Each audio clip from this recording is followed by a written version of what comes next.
Nosso estudo de hoje está na segunda epístola de João, capítulo 1, versículo 8. Olhai por vós mesmos, para que não percais o vosso trabalho, mas antes recebais o inteiro galardão. Emmanuel vem comentar na lição Caminho, do livro Caminho, Verdade e Vida, 120 a lição, zelo próprio. A natureza física, não obstante a deficiência de suas expressões em face da grandeza espiritual da vida, fornece vasto repositório de lições alusivas ao zelo próprio. A fim de que o espírito receba o sagrado ensejo de aprender na terra, receberá um corpo equivalente a verdadeiro santuário. Os órgãos e os sentidos são as suas potências, mas semelhante tabernáculo não se ergueria sem as dedicações maternais e, quando a criatura toma conta de si, gastará grande percentagem de tempo na limpeza, conservação e defesa do templo de carne que se manifesta. Precisará cuidar da epiderme, da boca, dos olhos, das mãos, dos ouvidos. O que acontecerá se algum departamento do corpo for esquecido? Excrescências e sujidades trarão veneno à vida. Se o quadro fisiológico, passageiro e imortal, exige tudo isso, que não requer de nossa dedicação o espírito com seus valores eternos? Se já recebeste alguma luz, desvela-te em não perdê-la. Intensifica em ti. Lava os teus pensamentos em esforço diário nas fontes do Cristo. Corrige os teus sentimentos. Renova as aspirações, colocando-as na direção do mais alto. Não te cristalizes. Movimenta-te no trabalho do zelo próprio, pois há micróbios intangíveis que podem atacar a alma e paralisá-la durante séculos. A comparação do Emmanuel do corpo físico com o espírito, no que diz respeito ao zelo, ele tem um momento que ele fala aqui na lição, ele fala: o que acontecerá se a gente esquecer algum departamento? Excrescências e sujidades trarão veneno à vida, trarão aí os micro-organismos, as doenças, enfim. Só que, quando a gente começa a estudar a obra de André Luiz, ele vai falar realmente de, vamos botar assim, de micro-organismos mentais também. Vai trazer algumas informações bastante interessantes e alarmantes para a gente também, do que pode acontecer com o espírito. Esse corpo aqui, nós estamos utilizando ele agora temporariamente, o espírito é eterno. Então, a lição de hoje, mais uma vez, é maravilhosa, porque ele vem falando para a gente que o tempo que a gente precisa para fazer a higiene do corpo, para poder estar dedicando às refeições. A gente aqui na Terra, né, tirando esses conceitos mais modernos, a gente tem pelo menos 3 refeições, que é o café da manhã, é o almoço e janta, em praticamente todos os lugares do mundo, e a gente precisa desses momentos para poder estar trazendo energia para o corpo físico. Mas além disso, ele fala, tem que ter o cuidado, né, mais específico com ouvidos, com nariz, com boca, com algumas partes do corpo que realmente exigem cuidado, porque se não tiver o cuidado necessário, o que vai acontecer?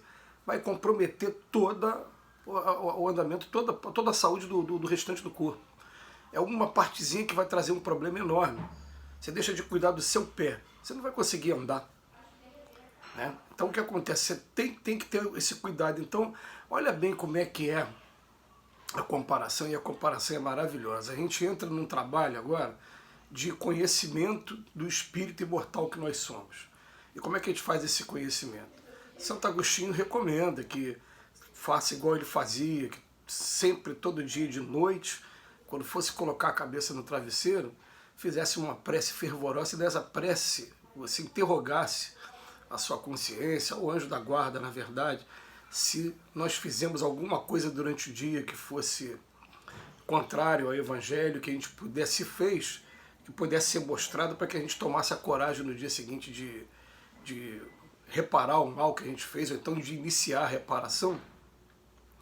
E ele vem falando para a gente, ó, faz isso todos os dias, que isso vai permitir que você se conheça. Você vai ver aonde você costuma cair com mais frequência, quais são os problemas em você que precisam de reforma, de atenção urgente.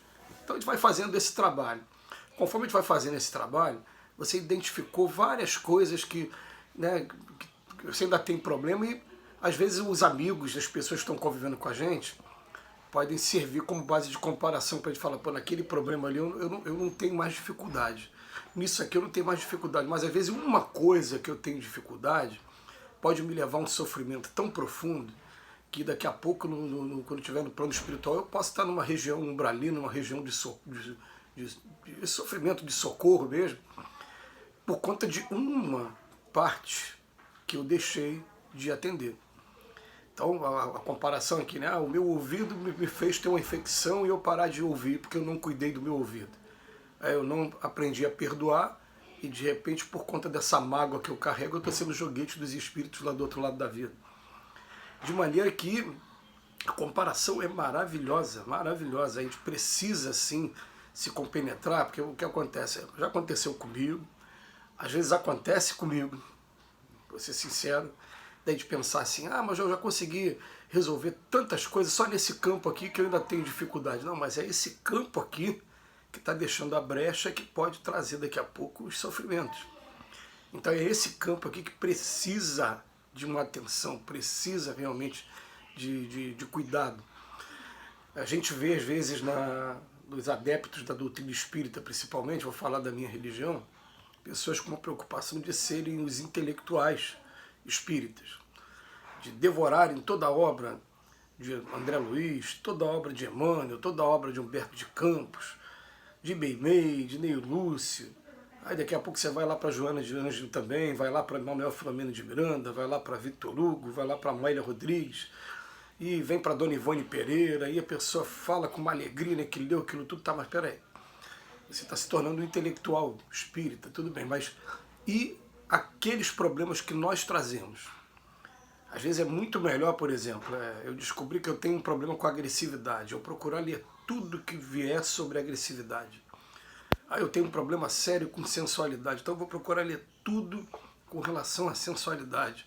E assim, aquilo me fornecer elementos para que eu aprenda a cuidar de mim mesmo, cuidar desse campo que está precisando de atenção, porque a gente sabe que fatalmente aqui na Terra, né, nós temos vários campos que precisam de atenção, todos nós, mas a gente tem as prioridades, a gente estabelece a prioridade. Nesse campo aqui, eu quero dar atenção a esse aqui agora, então eu preciso conhecer todas as informações até para poder me conhecer e saber qual tipo de terapia que eu vou aplicar a mim mesmo.